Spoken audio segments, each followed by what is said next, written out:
సత్యప్రసాద్ కనుకోలే ఆయన ఊరికి పోయినాడు సార్. లేదు సార్, వీడియో నాకు పెట్టమని చెప్పాను. ఒక్క నిమిషం. ఓకే, అందరికీ నమస్కారం.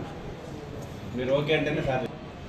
ఈ నెల 25/9/25వ తారీఖున మనకు మురుగంపట్టు దగ్గర గల నగరవనం పార్కులో కాలక్షేపం కోసం వెళ్ళినటువంటి ఒక ప్రేమికుల జంటను గుర్తించి కొంతమంది పోగరి వ్యక్తులు వాళ్ళు బెదిరించి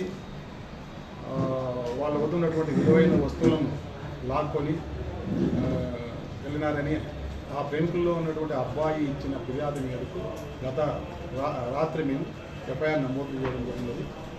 ఆ అబ్బాయి ద్వారా ఆ అబ్బాయిని గవర్నమెంట్ హాస్పిటల్లో ప్రాథమిక చికిత్స చేయించిన తర్వాత అమ్మాయి యొక్క వివరాలు కనుక్కొని ఆ అమ్మాయి యొక్క వివరాలు కనుక్కున్న తర్వాత వాళ్ళ పేరెంట్స్ని వాళ్ళని ఈ తదుపరి అమ్మాయి విచారణ కోసము మేము విధాలుగా కౌన్సిలింగ్ చేయడం జరిగింది.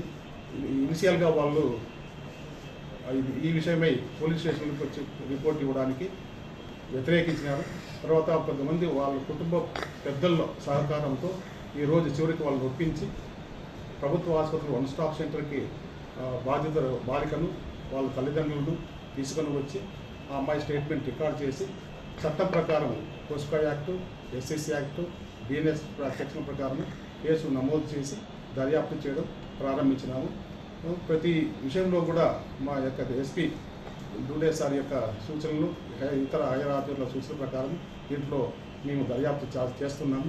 ఎట్టి పరిస్థితుల్లోనూ కూడా ఎలాంటి వదంతులకు, ఎలాంటి పక్షపాతాలకి తావివ్వకుండా మేము గట్టిగా దర్యాప్తు చేస్తున్నాము.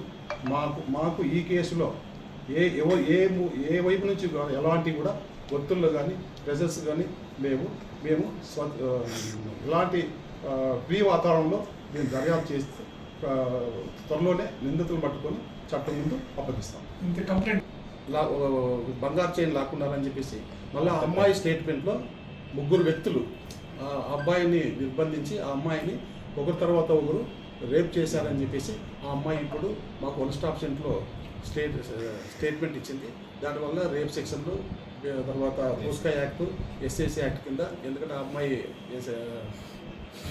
ఎస్సీకి సంబంధించింది కాబట్టి మనకు దాని ప్రకారం ముందుకెళ్తాం. వీడియోలు కూడా తీసిన మనకు దర్యాప్తులు తెలియదు. కంప్లైంట్లు హేమచంద్ర, కిషోర్ అని తెలిసింది.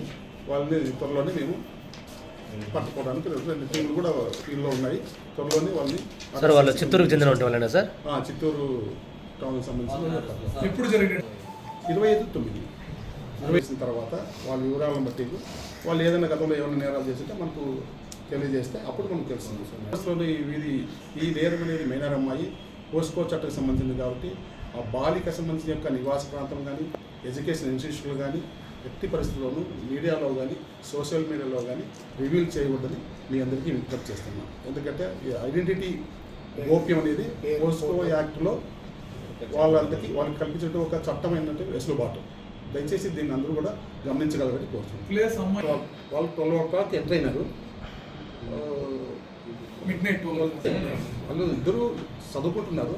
స్కూల్స్ టైంలోనే వాళ్ళు పార్కులకి కాలక్షేపానికి వెళ్ళారు.